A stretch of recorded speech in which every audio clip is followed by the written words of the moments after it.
Hello and welcome to our seventh and final video explaining the e-commerce business structures, and this time we're going to be doing niche piggybackers.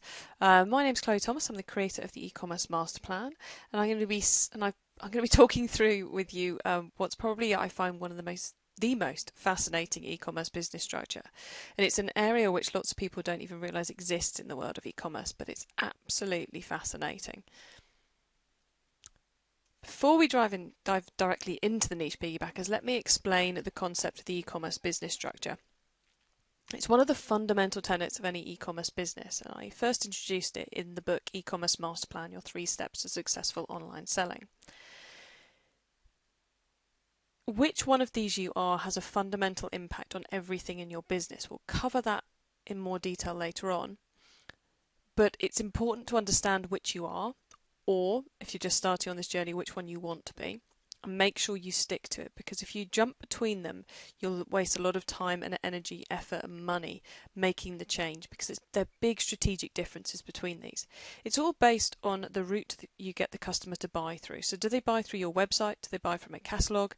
Do they buy from physical shops and stores, or are you using someone else's website? And that's what gives us the 7 different options. Today we're going to be talking through the very last one on this list, which is our niche piggybackers. These are people who sell via someone else's website, but they're not using the likes of eBay or Amazon. So a niche piggybacker doesn't have their own website, although they will often have their own blog on the go. They don't have a shop, although there may be the occasional trade fair or stall. They don't have a catalogue. They might be doing wholesale, but it's quite unlikely in this particular sector.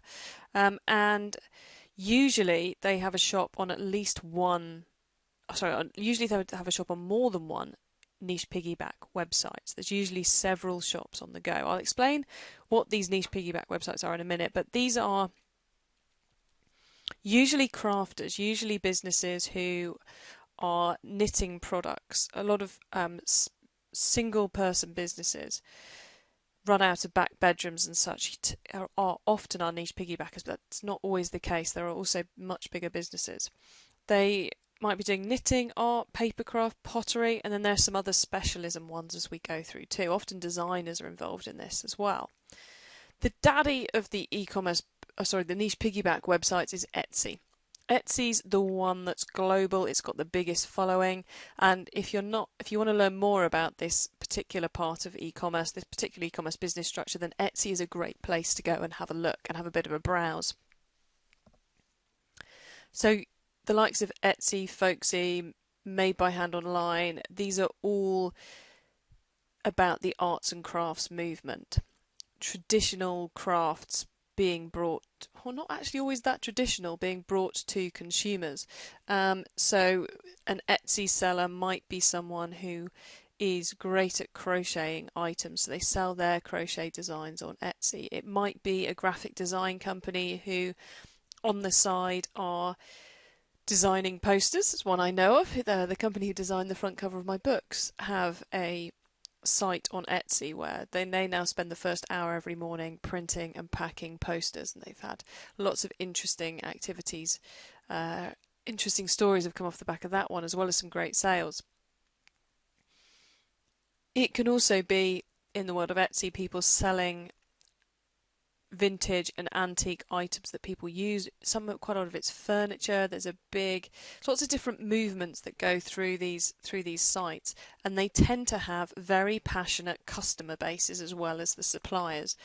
So you'll also often find that, or you'll almost always find that the real thing which differentiates these sites is their customer, and it's a great way for a very small business to get to a core custom market, a large custom market, very, very quickly.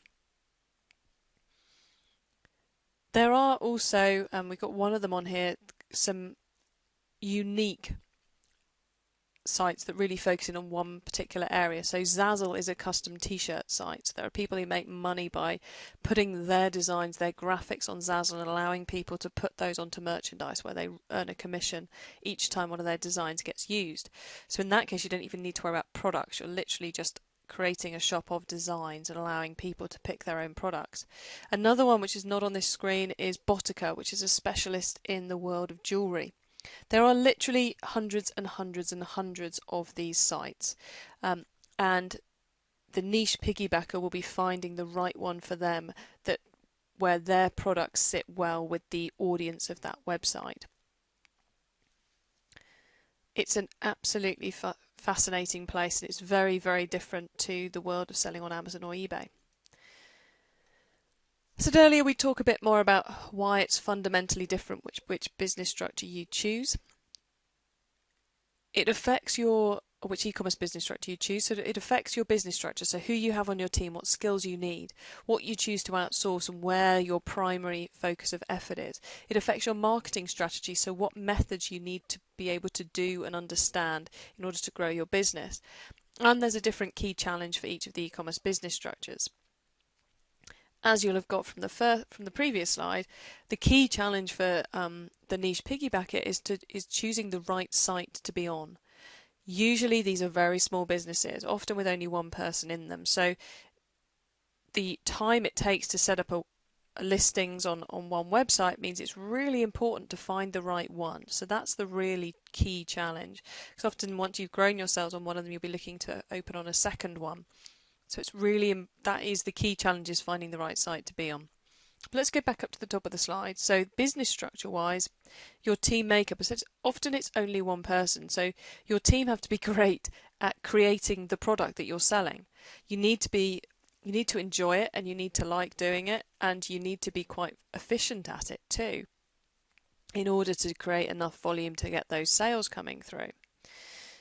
You also need to be good at customer services, because a lot of this is about individual selling. So you've got to have that brand and that personality, as well as being great at dealing with the tweaks and the bespoke items people may be asking you for. Outsourcing, generally very little is outsourced, because you've already outsourced your marketing and your IT, or your selling infrastructure to the Piggyback website. So now it's about making sure, which doesn't leave you with a great deal else to outsource, because you've got to make the products yourselves, although often as it grows you may find there are certain tasks you can be giving to other people, but usually because this is such a brand and personality dependent arena, you want to make sure you've got control over that product creation. Where you focus your effort is on product and brand. So on getting the product right, getting how that product looks right, so the photography, the copy right, and building that reputation with the people on the Niche Piggyback website, by which I mean the end customers, not the people who run the site itself. Marketing strategy, essential method. As I said earlier, often you'll have a blog on the side just to give that extra personality, to enable people to find a bit more about what's going on with you and your brand and your products and what's coming up. It'd be a great way of doing a bit of research too.